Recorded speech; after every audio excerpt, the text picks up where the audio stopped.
شكرا محمد سعدون الكواري، شكر كذلك لضيفيك في الأحبة الكرام مشاهدينا متابعينا في كل مكان، متابعي ومشاهدي قنوات بين سبورتس، أسعد الله أوقاتكم بكل خير وأهلا وسهلا. هنا انطلاقة رودريجو قبل أيام من بطولة كاس يسجل ويؤكد على دون أشبه بهزيمة أمام الكرة ساقطة باتجاه بيلي، يدخل في شباك مرمى الحارس كثيرا يحاول فيها نقلة إلى فيرلومين من مجرد مجهود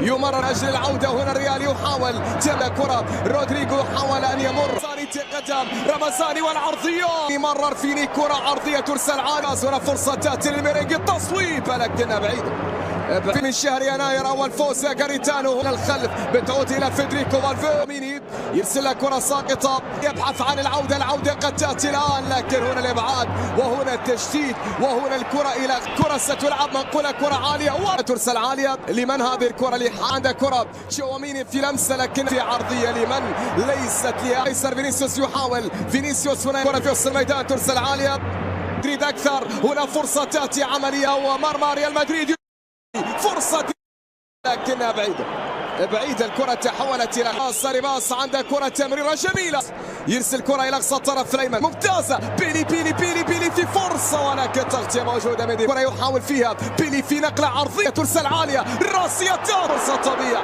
وفرصة هنا تضيع تحولت إلى خارج الملعب وعادت إلى ركلة مرمى في هذه اللحظات. في هذه اللحظات هنا مطالبة كانت بوجود لمسة يد بيلينغهام على التنفيذ بيلي والهدف الأول عن طريق بيلينغهام. الهدف الأول عن طريق يمهدون أمرا كانوا محاولة قائمة إلى لكن يا عيني مدريد الثاني لكن الفريق الأول هذه أول. هنا ركلة ركنية ترسل عالية في اليمين أو في اليسار عرضية طبعات الدسمة يصير في كرة في محاولة تصويبها هنا تأتي لكنها بتعود من جديد وصلت إلى خطأ يصف كرة من فالفيردي عرض فينيسيوس يحاول ممتاز الكرة من فيني تصويبها لكن بعيدة بيلي إلى فيني بعد ذلك إلى فيرلو. أول من هذا اللقاء لا خطورة حتى تنفذ منقولة كرة عالية يمر بمهارته بل هنا يرسل كرة عن كارفاخال عرضية ترسل ما لم يفعله فينيسيوس أو راح من اليسار عرضية ترسل نفذ منقولة كرة عالية. هذه اللقطة وبينما فيني يحاول التصويبة قوية لكن أيضا بعيدة إلى خارج الملعب. الحكم يشير بأنها باتجاه رودريجو يحرق لمن رودريجو باتجاه كروس أن تكون النجم الأول يا بيلينغهام إلا أنها مقطوعة والتصويبة قوية. الله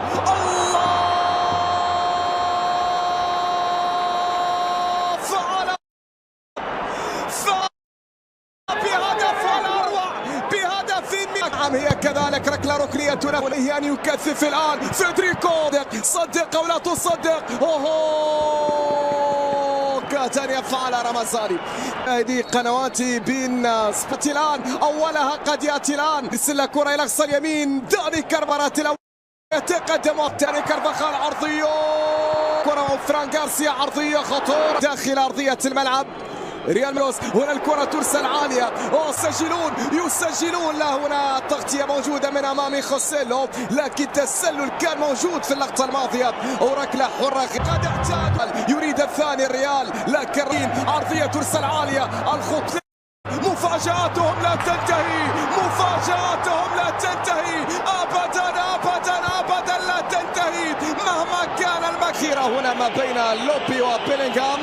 القرار عند السيد فيسكو إرنانديز نعم يحتسب الهدف. دائما محاولة بيلينغهام تمريرة لكن توني كروس يرسلها كرة طويلة يرسل عالية والإبعاد يأتي لقد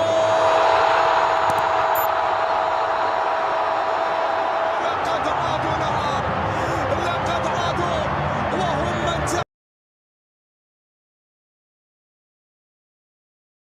من هدف تقدم في اليسار فيني ما زال أي انتفاضة لفريق ريال مدريد إلى بيلي الله لكن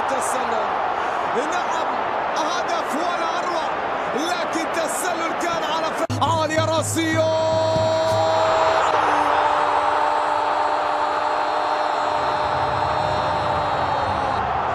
لقد عاد الغائبون.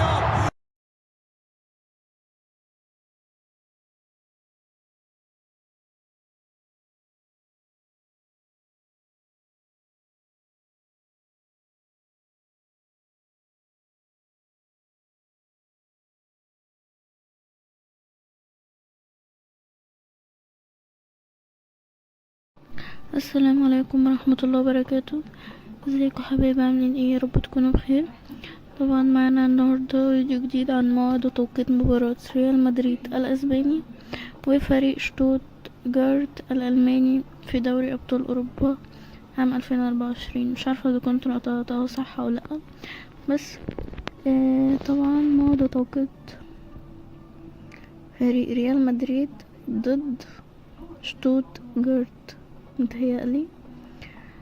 وطبعا موعد المباراة هيكون يوم الثلاثاء الموافق 17/9 عام 2024، وتوقيت المباراة هيكون في تمام الساعة 10 مساء بتوقيت القاهرة، 11 مساء بتوقيت السعودية، وطبعا 9 مساء بتوقيت تونس والمغرب والجزائر.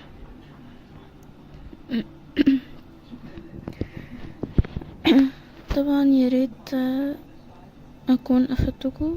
وطبعا معانا هنا المباراة هتكون في ملعب ووسط جماهير فريق ريال مدريد في اسبانيا، وهذه المباراة هتكون الاولى لفريق ريال مدريد في دوري الابطال لهذا الموسم ضد الفريق الالماني يعني.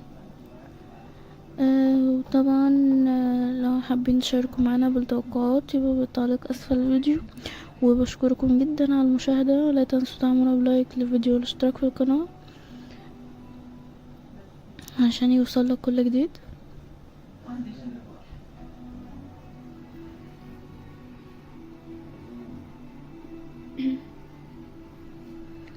وبس كده، استنى ان شاء الله فيديو جديد، والسلام عليكم ورحمة الله وبركاته.